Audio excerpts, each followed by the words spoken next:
কলকারখানা যে কালো ধোঁয়া, এই কালো ধোঁয়াটাকে আমরা কার্বন অ্যাবজর্বারের মাধ্যমে নিচ্ছি। এই অ্যাবজর্বার কার্বনটাকে অ্যাবজর্ব করে ভালো ধোঁয়াটাকে প্রতিদিনে ছেড়ে দিচ্ছে। আর এটার মধ্যে সঞ্চয় করা কার্বনটা পরবর্তীতে কয়লা হিসেবে ব্যবহৃত হচ্ছে।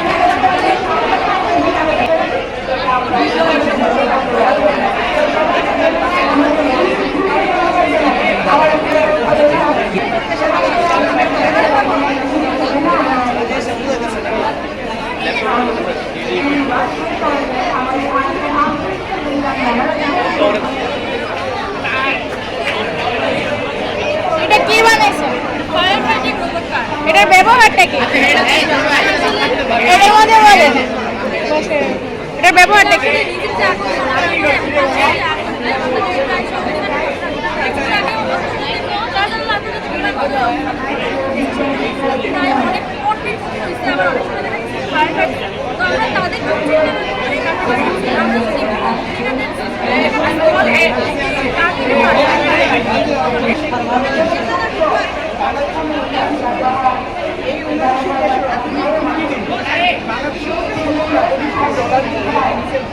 এটার ব্যবহারটা বলো, এটা কি প্রজেক্টের কাজ কি?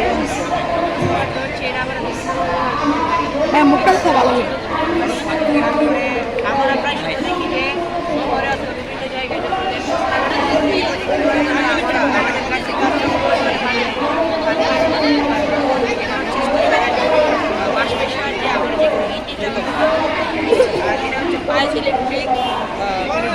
যার মাধ্যমে আমরা হাঁটা চলাচল করে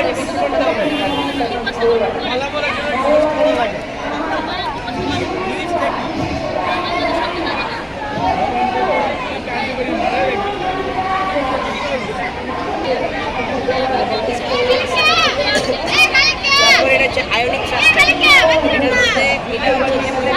যার মাধ্যমে রকেট বর্তমানে পৃথিবীর জীবাশ্ম জ্বালানি প্রায় শেষের দিকে আর রকেট কার্বন এই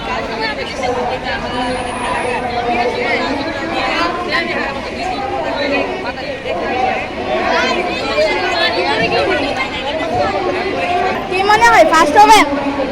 ফার্স্ট ইনশাআল্লাহ হতে পারে। ওদিকে নাবিল ভাই আসে, রাবিল ভাই একটা নাম আছে, বলা যায় আল্লাহ ঠিক আছে।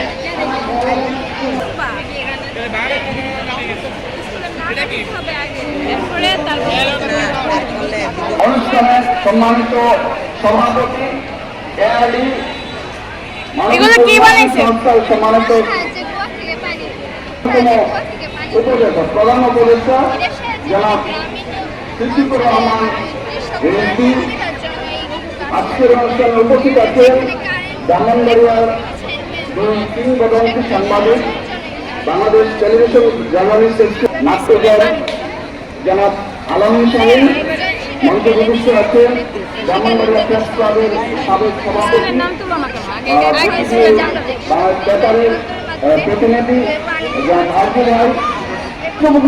মাধ্যমে ব্রাহ্মণবাড়িয়ার শিশুরা বিজ্ঞান মনস্কতার অনেক দূর এগিয়ে যাচ্ছে এবং ভবিষ্যতে আপনার এই প্রতিষ্ঠা লোকের অনুষ্ঠানে আমাকে অবশ্যই মানুষ উপকৃত হবে এবং শিক্ষিত শিক্ষায় শিক্ষিত হবে। আপনাদেরকে অশেষ কৃতজ্ঞতা, ধন্যবাদ সবাই।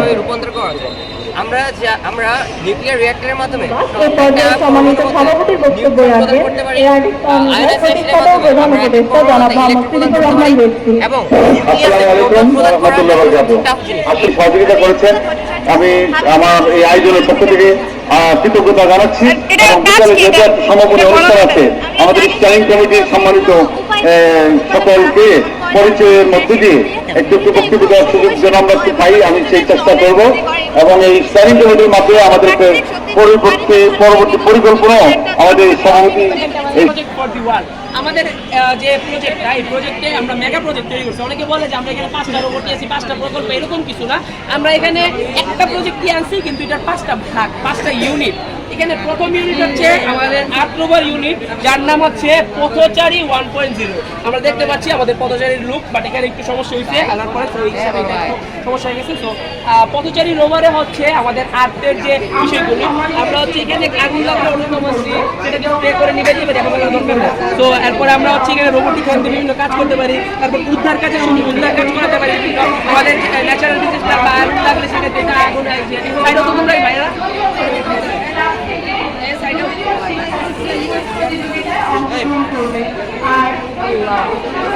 সাইডে কি লিক হয়েছে, তো এটা ঠিক করতে হবে। ঠিক আছে, সব মিলে এটা কি অগ্নি নির্বাপক? এটা অটোনোমাসলি অগ্নি নির্বাপক হবে যখন আগুন লাগবে। এখানে আমরা দেখতে পাচ্ছি যে কার্বন সেন্সর আছে, যে কার্বন সেন্সরের মাধ্যমে হচ্ছে আমরা হচ্ছে আমাদের যে এটাকে হচ্ছে আমরা নির্ণয় করতে পারবো হচ্ছে আমাদের যে মানুষটা। এই যে প্রজেক্টটা কি আপনার? এটা বর্ণনা দিতে পারবেন? দাঁড়ান, এটা একটু বা সুগার রকেট, এর নাম SL-01 বা সুগার রকেট 01। এটা যেহেতু প্রথম প্রোটোটাইপ, তাই এটাকে 01 নামকরণ করা হয়েছে। এটা ইন্সপায়ার্ড বাই হামাসের রকেটগুলি। হামাসের রকেটগুলিকে চিনি এবং পটাশিয়াম নাইট্রেটের ব্যবহারে সম্পূর্ণ রকেট তৈরি করা হয়, কিন্তু আমরা তারই অনুপ্রেরণায় এই প্রজেক্টটি তৈরি করেছি। এই প্রজেক্টের মূল মিসাইল বডি প্লাস্টিকের এবং ভিতরে অ্যালুমিনিয়াম দ্বারা কোটেড। হ্যাঁ, এই রকেটের মধ্যে জ্বালানি হিসেবে ব্যবহৃত হয়েছে পটাশিয়াম নাইট্রেট। বিক্রিয়ায় অংশগ্রহণ করে তখন বিপুল পরিমাণে গ্যাস এবং তাপ নির্গমন করে, যা এই রকেটকে সামনের দিকে ঠেলেছিল।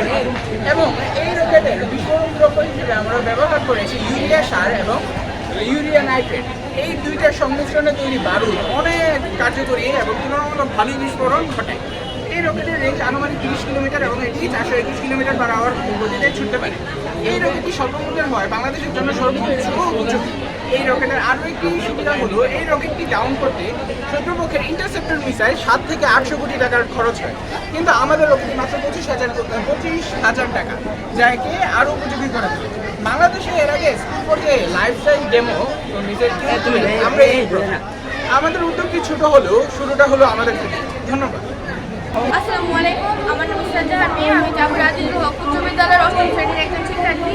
আমাদের প্রজেক্টের নাম হলো সোলার ওভেন। এই ওভেনটা সূর্যের আলো ডিরেক্ট সোলার প্যানেলের মধ্যে পড়ার পরে এখানে লিথিয়াম, ফসফেট এবং আয়রন দিয়ে তৈরি ব্যাটারির মধ্যে বিদ্যুৎ সঞ্চালিত হয়। সঞ্চালিত বিদ্যুৎ এখানে ওয়্যারের মাধ্যমে ভিতরের কয়েলটার মধ্যে তাপ উৎপন্ন করে। এখানে সাইডে অ্যালুমিনিয়াম ফয়েল পেপার অ্যান্ড কাঁচ ইউজ করার কারণে তাপটা ভিতরে হয়, বাইরে হয় না, ফলে ভিতরে গ্যাস গ্রিন হাউস গ্যাসটা ইফেক্ট করে এবং ভিতরে উত্তাপ সৃষ্টি করে, যার ফলে অনেক খাবারটা রান্না হয়।